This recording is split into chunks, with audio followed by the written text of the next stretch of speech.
Cities Without Ground, a Hong Kong guidebook, is a publication by Adam Frampton, Jonathan Solomon, and Clara Wang. Adam Frampton is an architect who has been practicing at Alma since 2006. Jonathan Solomon is an American architect based in Hong Kong. His work explores future forms of urbanism through multidisciplinary collaborations. Hong Kong is located at southeast coast of China as a major port and global financial center. In terms of public space, each Hong Kong resident has only 1.5 square meters of public space for recreation. The book argues that Hong Kong is a new urbanism typology. The author describes Hong Kong as a city without ground on both physically, a city built on steep slopes, and culturally there is no concept of ground. The author claims firstly, Hong Kong has a romantic typology which gives natural geographic condition for complex connection network. Secondly, the Hong Kong urban configuration lacks of traditional figure ground, no edge, no grid, no center. Instead, Hong Kong has multiple complex network districts. Thirdly, as a result, it creates three-dimensional connection, the ground duplicated on different levels, which can no longer represent on plan. The new form of representation is required for the visitors and residents. Therefore, the authors create a new form of diagrams to express Hong Kong's urban configuration and emphasize the public space and connections. The diagram represents the Hong Kong urban connections without the division of private or public ownership, of interior or exterior, of private or public. The author states, urbanism in Hong Kong is a result of combination of top-down planning and bottom-up solution, a unique collaboration between pragmatic thinking and comprehensive master planning, played out in three-dimensional space. However, we would like to review this argument by looking into the history of Hong Kong city development. We would like to challenge whether top-down planning can collaborate with bottom-up solution to generate a more efficient urban space and the public realm or not. We would like to argue that today's Hong Kong urbanism is not the result of collaboration, but the continuous conflicts and struggling between the top-down planning and bottom-up solution. From the aspect of local residents and visitors, it brings chaos, and they have to compromise it. The argument composed through four aspects: ground, solid, connectivity, and activity. In terms of ground of city is continuous plan and a stable reference point. The author describes Hong Kong as cities without ground. However, in other perspective, it is the result of lacking ground. The lacking ground scenario comes from the history of Hong Kong development, especially the lacking of top-down consideration on public space.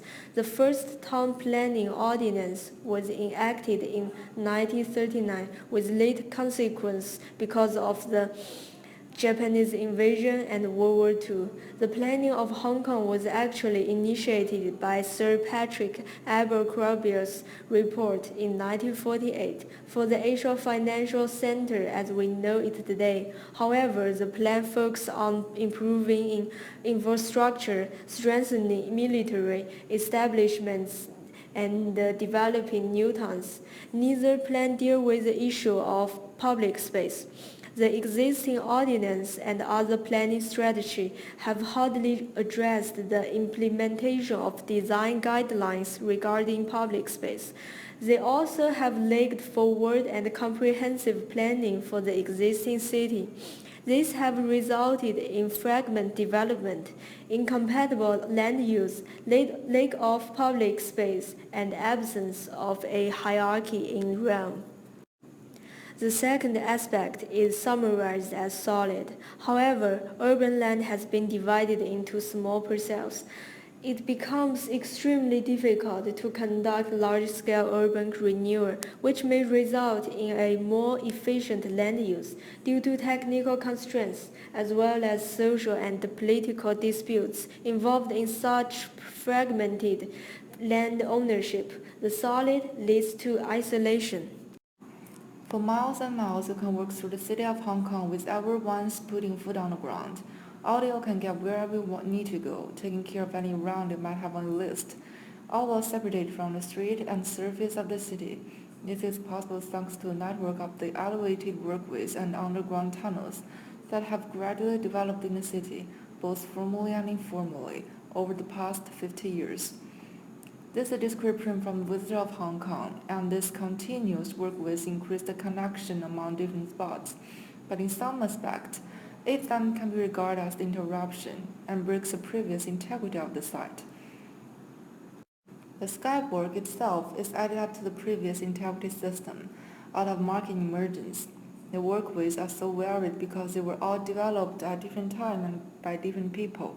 The first was built in 1960s by the Hong Kong Land Company, one of the main developers in the region, to connect high-end hotel to the second story of shopping mall. Gradually, they began to see that they could rent out the workway accessible second-story retail space in the mall for much more, and even more than the ground floor space. And so the company started building more and more workways connecting to their various properties. And then the government saw it and said, hey, it looks a good way to circulate people without getting in the way of movement of the cars. So they started building bridges to link the ferries and trains and buses and everything to the center of the city. This is the Jingdong Station, a crucial transportation junction which links Hong Kong Island and Kowloon. It is a small shopping mall on the node. On the one hand, it is Sky Workway which connects bus station, subway, and many office towers. On the other hand, it's a retail commercial space. This flat gray box above the ground connects both the traffic node and shopping mall. It's a great innovation in Hong Kong about 30 years ago. Helicopter, airplane, ferry, taxi, tram, cruise. Hong Kong people really do their effort to try to solve their daily commute issue. Minibus is very unique. It has no settled routine or schedule. It chooses route randomly, rather than present traffic peak or rainy days. This diversity increases vibrancy. Minibus and multifunction pedestrian is the most intriguing part in Hong Kong, and indeed tackles the transportation issue in Hong Kong.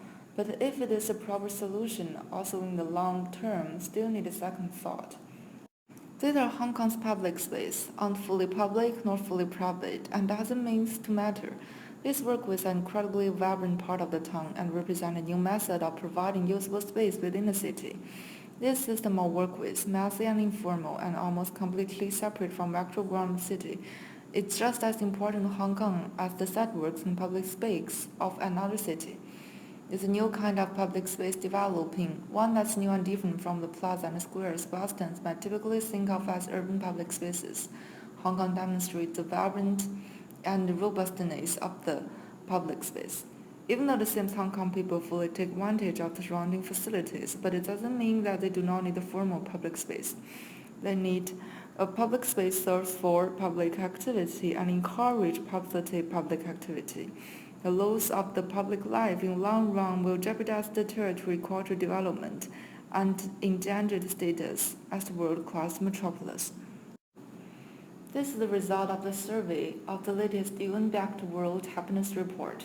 So the index ranked Hong Kong 72nd among the 158 countries and territories assessed. Many researchers tried to dig in out the reason behind unhappy Hong Kong people. An urban environment which is interest and efficiency-oriented only could be one of the reasons. Continuous pedantry depraves people's right about having rest and even more colorful life. As we assume, life is not only about efficiency, but also about enjoyment. In some respect, Hong Kong has satisfied the imagination of the future city decades ago. Admiration for the high-efficiency city has already passed. People should live with dignity, with the right to choose, and Hong Kong people now live inside subdivided flats, and from the exact moment they leave their own department, they begin continuous working, or busy in transferring among different kind of commuting vehicles. Living in Hong Kong is pretty close to living like the component particles belong to a huge machine. If we make an analogy between the city and the people, Hong Kong is a man of character, but still troubled by mental health issue. Hong Kong note its intelligence, but still need improving.